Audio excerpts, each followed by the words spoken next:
Welcome back, everybody, to Board the Dog Drive. So, one thing I need everybody to do for me is because we are now set up, ready to hit the road. We've got tons of gas. We've done everything. We've got a dead fill laying there. Please tell me to not stop for anything now. We need to get some miles down because our odometer keeps resetting. But today is just foot on the floor and just go as much as we can.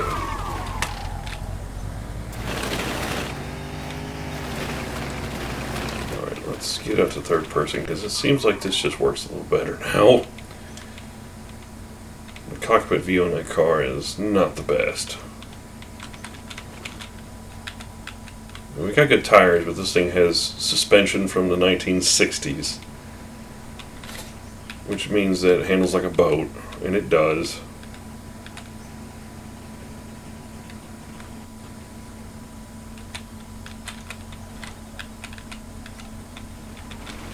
Hang on. Let me look at something here. The sound is all the way up.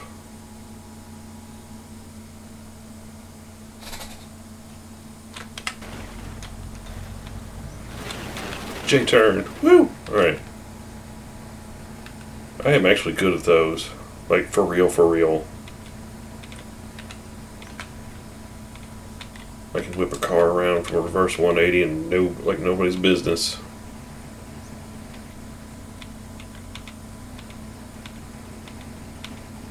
My first job I worked at, everybody's like, "You never drive crazy in your car, do something one time." I was like, alright.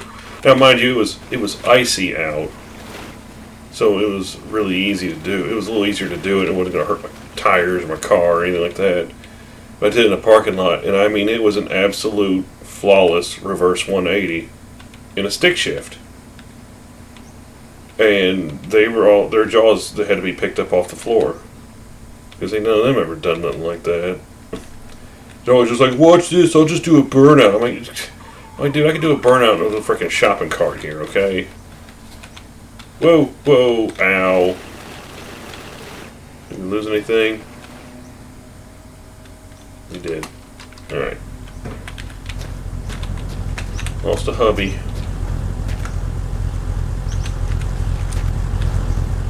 Hang on, darling. Let's keep going here.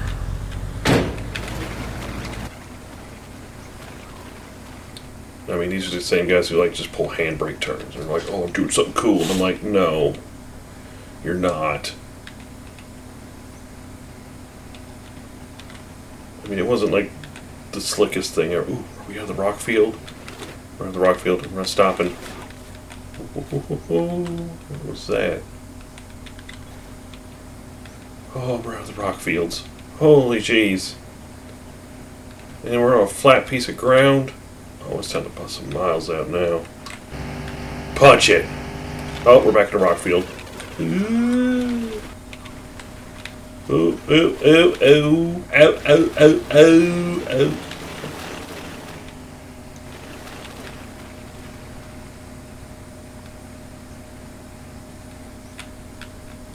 Oh, oh, oh, oh, oh, oh, oh, oh, oh. Please stop, car. Please stop. There we go. I'm missing a headlight. What happened?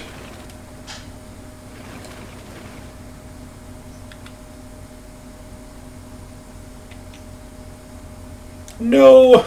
Lost a headlight. Well, we'll find one. We got 3 left.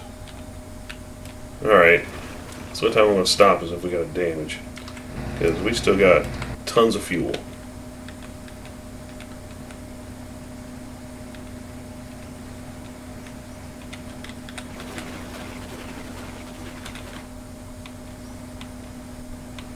Now I know with more modern cars, the trick to braking is you brake and you steer. Well, that's because they got ABS. This thing doesn't. The best thing to do is to brake, hold it, don't move anything, and just let the car slow down, and then like tap the steering wheel if you can. Oh, can I get me a new headlight here? We'll have to stop.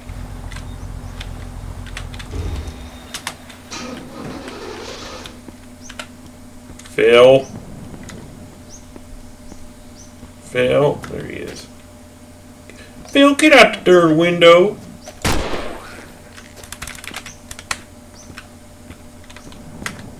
I shot the poop out of him. Alright. I need a round. Ooh. We got good meats. Take the good meat back to the car. Quick, quick, quick, quick, quick, quick.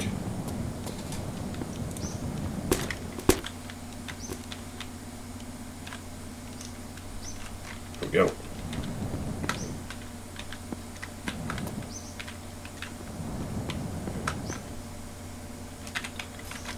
Got a little gas.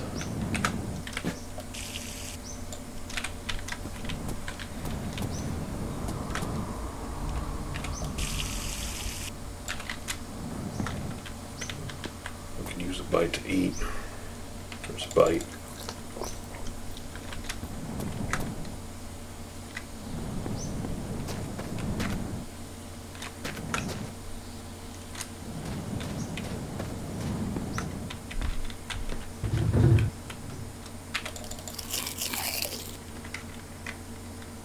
Another whole meat. Yay!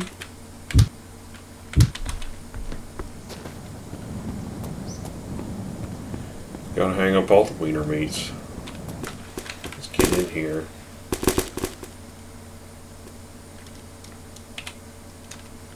There we go. That is gonna be a sight going down the road. Let me in.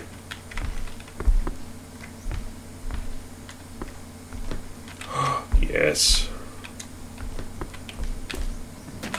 Another box of ammo. Heck yeah. One thing we need is that darn headlight.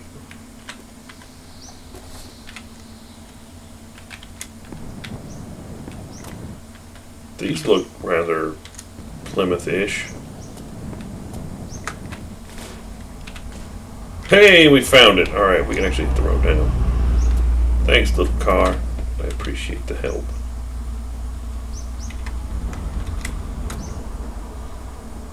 Ooh, gas. Because of my tomfoolery, we'll have to stop.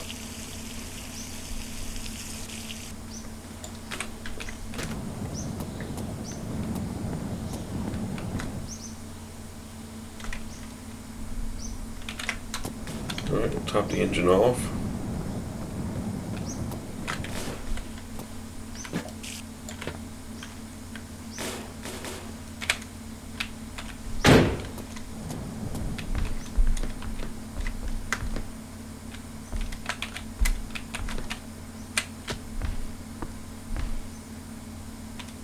Is that a revolver in there? It is.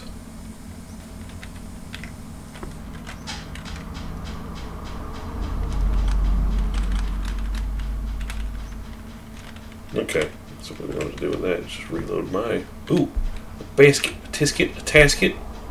I found me another basket.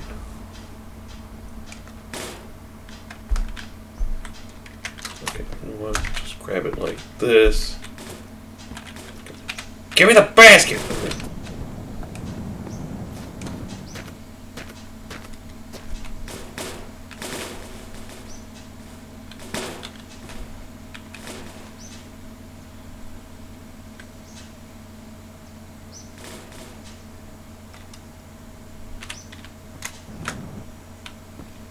And it's inside the car.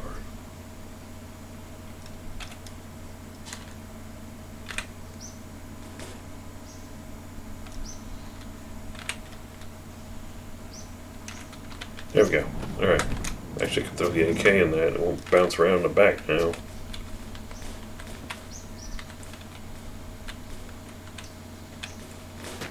Oh, I might be able to. There we go. That'll do it. Alright. It won't go flying around the back of the car now.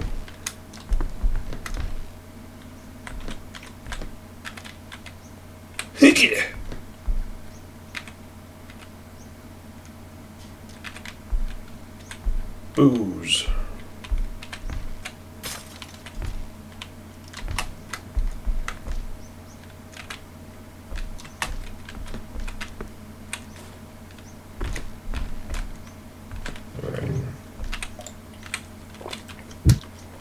Oh, gotta poop.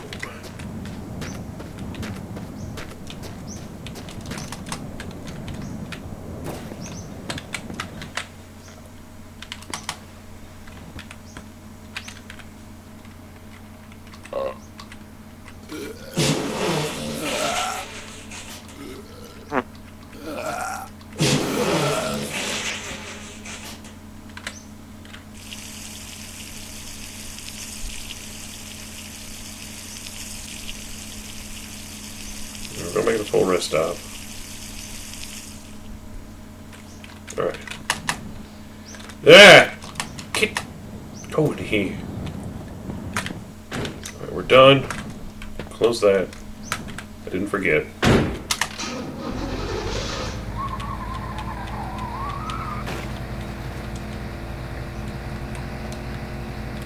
We're going up in 4 miles.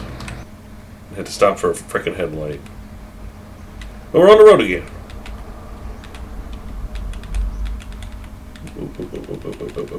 Turn a little more. God, can we get out of the rock fields? I mean, jeez. Alright. A little wide.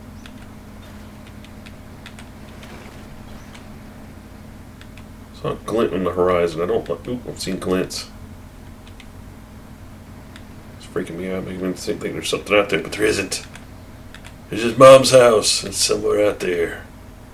At the end of these power lines. Oh, we're cooking with gas now. And we have brakes made out of chewing gum.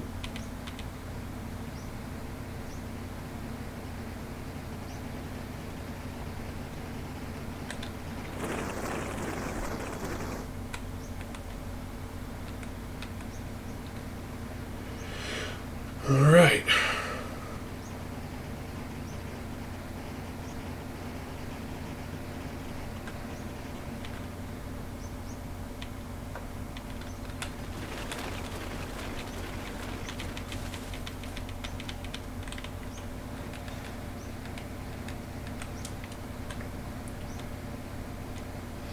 I would like some more cars from like the Malays era from the 70s. Those big American barges. Where they're like, yeah, we had to make smog emissions. And then we've killed all the power out of these things. And while it did help with the smog, cars were basically, because they had no power, they all set them up to be just comfortable, easygoing rides. And they were all gutless. There were very, very few cars that came out of the late 70s, early 80s that were actually good.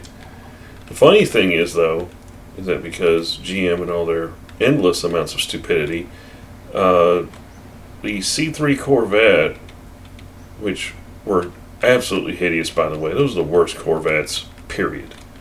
I mean, the C1 was, you know, it is what it is. It's a Corvette. The C2 is one of the best looking cars ever, and the C3 is just makes you want to throw up in the back of your mouth a little bit. It's there's too much flaring on the fenders, and they're dumb, and they don't handle right. They're also slower than the Pontiac Trans Am, and they were heavier, and they didn't handle as good, which is why the Bandit was the best Trans Am ever. Right there with the Gen 4 Trans Am, or the Gen 3, which was, you know, kit from Knight Rider and all that, but, whoa, hold up. We missed a turn, guys. This turn. That building was concealing it. Okay. Alright, we're back on the road.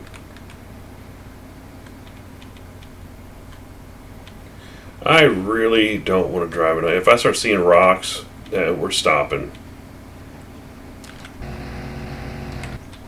Oh, there's a big one. Oh, jeez. I'm talking about little rocks. There we go. Get the brights on. I mean, I got those 4 frickin' lamps up front for a reason here. But yeah, the Trans Am was actually GM's flagship sports car for a while, and it was a muscle car because they're dumb. They never know what they're afraid to do. Oh, jeez. They never know what they're doing. They never do anything goddamn right. And Pontiac always got the shaft right up until they had to close the doors on them, which was bullcrap because Pontiacs were just better looking Chevys pretty much up until the end. As much as I hate the... we're going to stop here.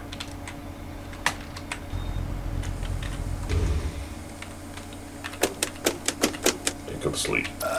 Oop, not poop when you sleep. But GM has this bad habit of every one of their extra auto makes are just to fuel Chevrolet. And that's it. They're just test beds for Chevrolet and Cadillac. Buick is a test bed for Cadillac.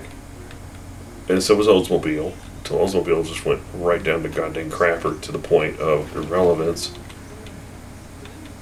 Nope, there's a fill in there. Well, I ain't wasting ammo. And then Pontiac was supposed to be the performance division of GM, but yet all their stuff was just test bed stuff for Chevrolets. So when something didn't work, they just go, "We'll see, the Pontiacs are crap." Until Pontiac just got ticked off and was like, "All right, we're just gonna make our muscle car better than your freaking sports car." Because they wanted to make a Pontiac version of the Corvette, but GM was like, "No, that's their thing." And then Pontiac was like, "All right, well, can we make a muscle car?" And they're like, "Yeah, sure, go for it." And they made some of the best muscle cars ever, with the GTO being the granddaddy of the muscle car era, and then the Trans Am going head to head with the Mustang. Now, I will admit the first generation of the Trans Am is a bit homely, but I guess you'd say the second gen, which is the Bandit and all that. That was a beautiful car. And then the third gen, I mean, they had 80s. That is just quintessential 1980s car. That's the way I look at the third gen Trans Am. It's such just a good looking car. But, I mean, Kit was so popular from Knight Rider, it had a custom nose on it. And people kept going into Pontiac dealerships wanting, "I want that car with that nose on it." And they're like, "That's not factory." They're like, "But it's in the show and it's Trans Am." They're like, "Yes, we know, but that's not an option. That's just something, a TV prop." I mean, there's a reason why people still convert those models of Trans Ams into Knight Riders because, into kits, because it looks freaking great. That front clip on the nose with the 6 extra headlights, the strobe sensor on the front. I saw a guy with that on one of those new Camaros, and I just wanted to go outside and just punch him in the face and be like, "No! No, no, no!" I'm like, we could have had that, but we can't have Pontiac,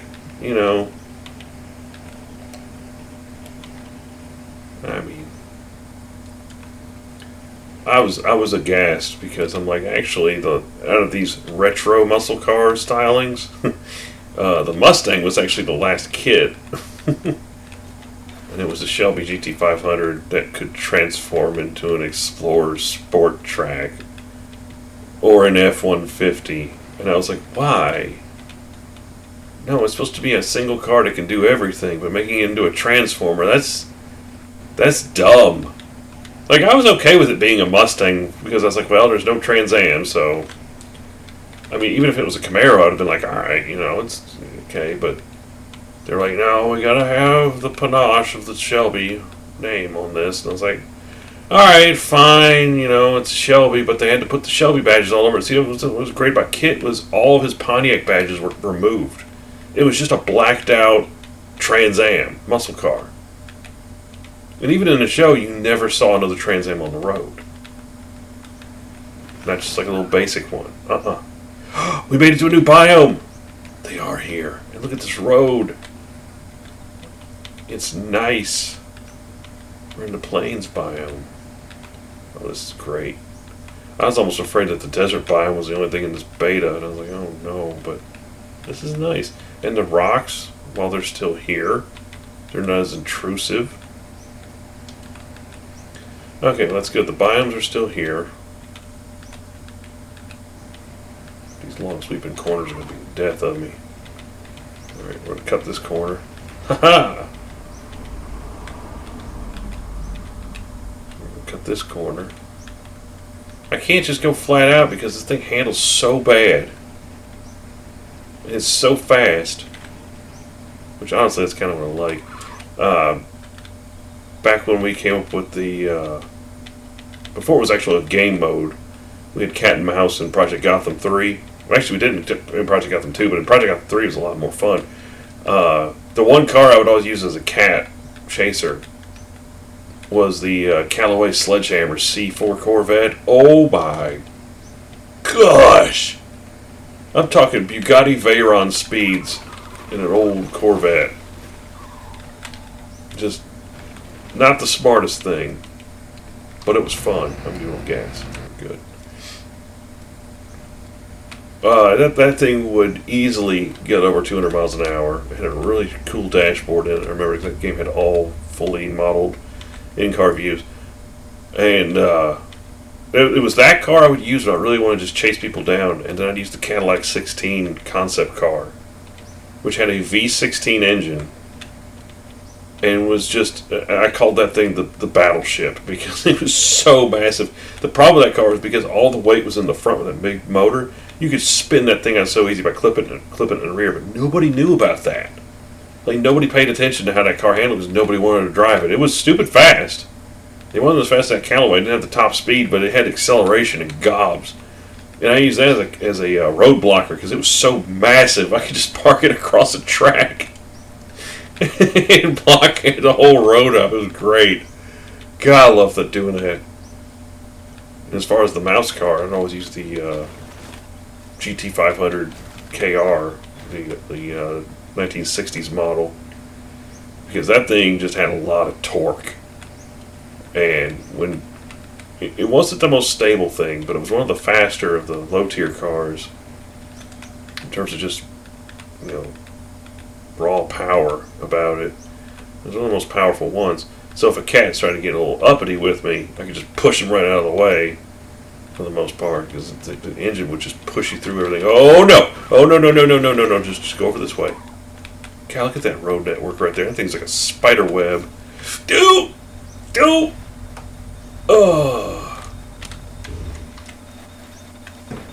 Well, that's unnerving. I'll push it over. Give me his headlight. I'll roll over. It's always the driver's side ones. Alright, we didn't lose anything else, right? Because we got our hubbies, everything. Yeah, we just headlight popped out. Oh, get in.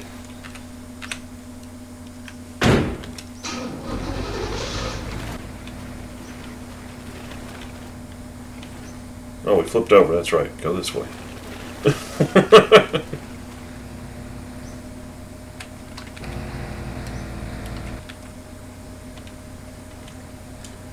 Alright. Yeah, we had a lot of fun doing it. Doing a lap around the Nürburgring. And the thing was, there wasn't a way to lose, per se. It was just basically you wanted to get your mouse car across the finish line first. And we came up with it in Project Gotham 2 on the original Xbox because the Mazda Miata was the slowest goddamn car in that game. Which, if you saw the other cars in the game, you'd understand why. But we just said, well, these things are like mice. Let's do a cat and mouse. We make up two teams. Everybody get on a team. And then it was basically stop the Miata from moving, and so that your team's Miata could get across the finish line first. One lap race around the Nürburgring. It was a ton of fun. God, we had so much fun with that. And we carried it over to Project Gotham 3 when it came out. Man, it was even better than that one. I do remember this in Project Gotham 3. I would use the Ford GT90 sometimes, that weird spaceship-looking concept car they came up with. And I do like the GT90. It's always been like one of my favorite concept cars. Kind of what-ifs. I've actually seen that thing in real life. There's one at the Ford Museum up in Detroit. I've been there, I've seen it, stood next to it. Fell in love with it right there. That thing has a really low front end with a wedge. Almost like a ramp. And I would go backwards on the track as fast as I could with that thing and catch back up with everybody, and I would hit somebody with that coming at me at full speed, and they would just ramp, and it would just send them up in the air, and they'd be out of the match for a good 30 seconds. It's like, I'm just going to launch you into orbit now. Leave my mouse alone. So, oh yeah, I had some little tricks and stuff I did in that game mode. That was a lot of fun. The racing in Project Gotham 3 was really good too. I always like just running the low tier stuff, because it's like cars you might see on the road. Now, the car I was driving at the time, I actually owned a Cobra Mustang. Now, it was a '97. It wasn't nothing fancy. It needed some work, but it ran okay. It needed some TLC, and I didn't have the time to do it. But there was a Mustang Cobra R. It was the 2004, 2003, something like that. They made a Cobra Type R, and it's a racing modification. It's got a racing body kit and everything on it, huge wing on the back, front clipper on the last of those bland Mustangs, I like to call them. And it handled the best out of every car in the low tier. Now, its takeoff acceleration was pretty crap, but at the higher end, it was okay. I mean, it wasn't going to break any land speed records, that's for sure. But it had it where it counted, which is it was a track car, so it had the handling. And I had some amazingly good races in that. Because what I would do is, at the beginning of the race, I would just pull off to the side and go, everybody go around the Mustang. I'm like, I am slow at the beginning, so just wherever I'm at, as I go around me, you don't have to hit me. I can't go any faster than I'm going. But by the end of after turn one, I'm up to speed. It didn't matter what track it was. After turn one, I'm up to speed with everybody else. And then I start passing. And I start going around the corners way faster than they can. And that thing was such a joy to drive. It was crazy how good that car was. About the only car that really, when somebody knew what they were doing with it and could outclass me, was the supposed best car in the class, which was the Ferrari 355. And it was the only car that, when somebody knew what they were doing with it, they'd whip my butt. But there were very few people that could actually push that car to the limits it needed to. And then there was a C5 Corvette Z06. And if somebody knew what they were doing with that Mustang and that Corvette would have really good races. I had one with one guy, I remember. It came down to the wire. I had a bad start. I got caught up in the turn one wreck that was always in turn one. And I was catching this guy in his Corvette. And we got up to the last corner. And I remember it was a double corner, like a 180 hairpin. Came back to the front stretch. And the only move I could make on him was to pass him on the outside because he was guarding the inside. I was like, well, I'm going to get stuffed into the wall. Worst thing, I finished second. He didn't. I don't ever remember the guy's name, but he raced me clean. He gave me the lane on the outside because he knew I was there. I gave him the lane on the inside. I didn't try to squeeze him down into the wall. He didn't squeeze me on the outside. And we had a drag race to the finish, and I just beat him barely. And I remember he was like, dude, you passed me on the outside in that thing? I was like, man, I said, I thought you were going to bend me right into the wall. He's like, no. I gave you a lane. He's like, good job on that. I was like, no, I mean, we showed a lot of respect to each other. I wish I could have got that guy on my friends list and played with him more, because, I mean, we had an epic battle there at the end. And I came out on top, but it wasn't like it was free. I mean, I barely won that turn race. Oh, I am not liking this. This is a wasteland biome, it looks like. Not really back out in the desert. This is just like a savanna. Oh, this road is getting squirrely.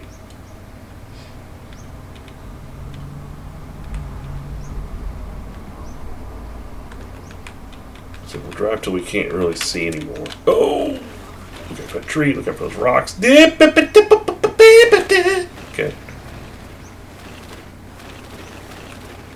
Okay, we can turn the street lights on now. Please. God, I'm almost done with half a tank of gas. I knew this thing was going to be a freaking thirsty girl, but jeez.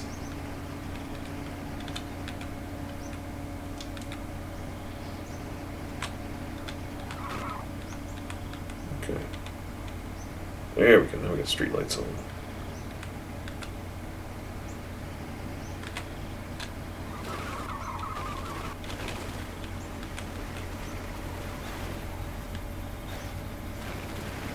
Alright, it's pretty much time to bed down for the night. I'm getting hungry.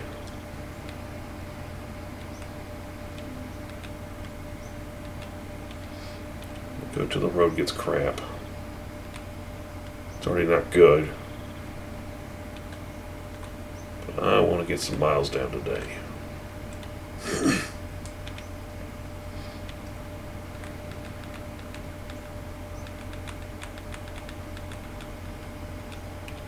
Yeah, the speedometer in this car is definitely in miles per hour, which means that odometer is in miles.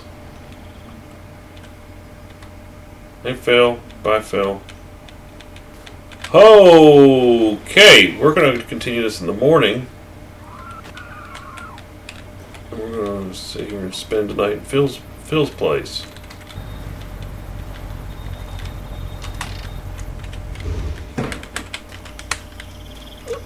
Hey Phil, I saw you over there. Hey, hey, what are you doing?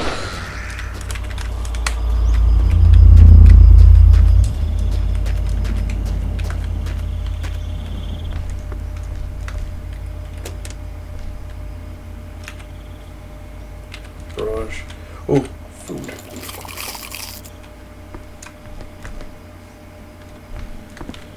Is there nothing else here? There's a trailer. Some gas.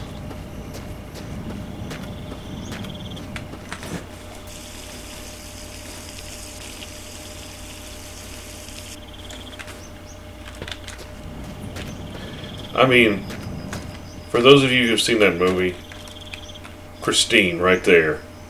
I mean, that's almost giving me a little bit of a chill. Ugh. You know, I've never hooked up one of those little baby trailers.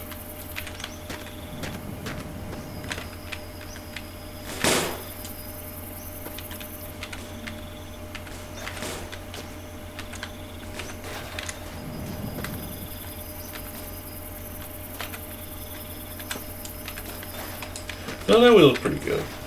Yeah, I'll need to find another white wall to put on the other side, but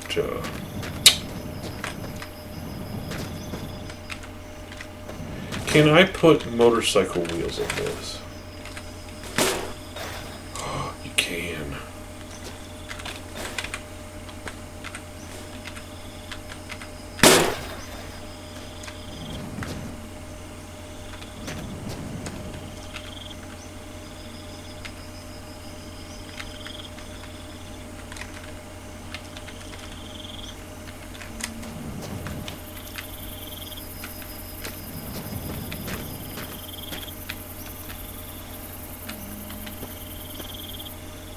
Now, how am I supposed to hook this up? It won't let me grab it.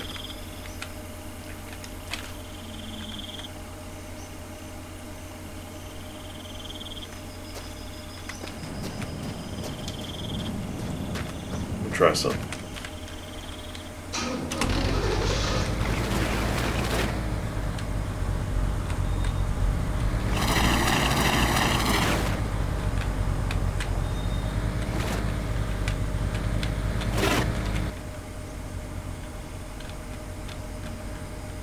That's good.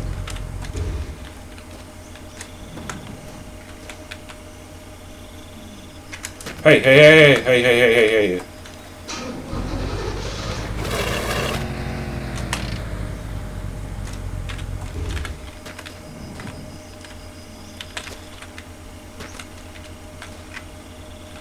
I guess you can't hook up these trailers in this build, so okay. How far have we gone? Woo! Well, this actually looks like a pretty good place to stop for right now. So, when we come back, we'll continue to hit the road. I'll sleep in the car, and I'll catch you guys next time on The Long Drive. Later.